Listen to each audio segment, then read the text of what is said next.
அண்ணா வணக்கண்ணா. வணக்கம் வணக்கம் வணக்கம். அண்ணா இப்போ உங்களை கைது பண்ணணும்னு சொல்லிட்டு நிறைய செய்திகள் வந்துக்கிட்டு இருக்கேன். அது எப்படி நான் பார்க்குறீங்க? ஏன் உங்களுக்கு என்ன ஆர்வம்? ஏன் உங்களுக்கு என்ன அவ்வளோ ஆர்வமா?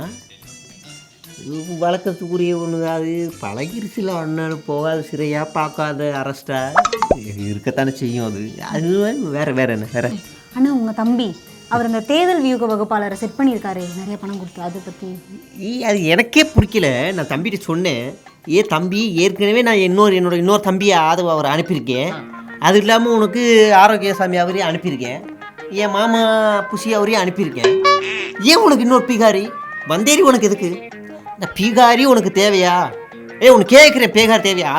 அந்த பையலே தேர்தலில் தோற்று போய் வந்திருக்கியா? எதுக்கு உனக்கு?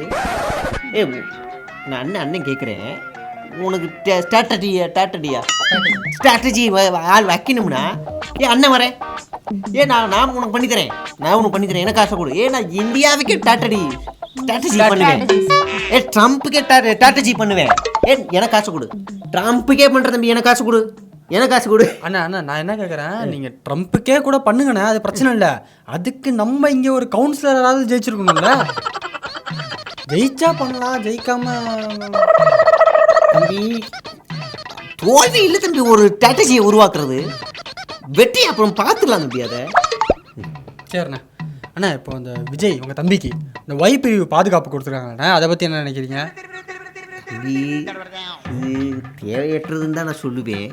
ஏன்னா என் ஐயன் காமராஜர் கூட நான் காரில் போய்க்கணும் தம்பி. ஒரு தடவை அவருக்கு திடீர்னு ஒரு பாதுகாப்புக்கு மத்திய அரசாங்கம் கொடுத்துட்டாங்க.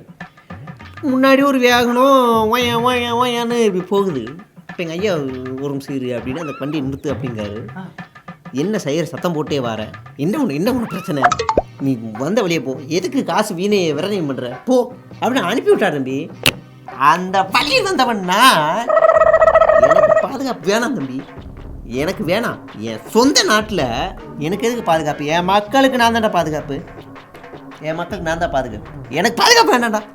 சரி, அப்புறம் என்ன உங்களை சுற்றி எப்போவுமே அந்த 4 பேர் கருப்பு சட்டை போட்டு கூடவே இருக்காங்க, அவங்களுக்கும் எப்படி சம்பளம் வருது?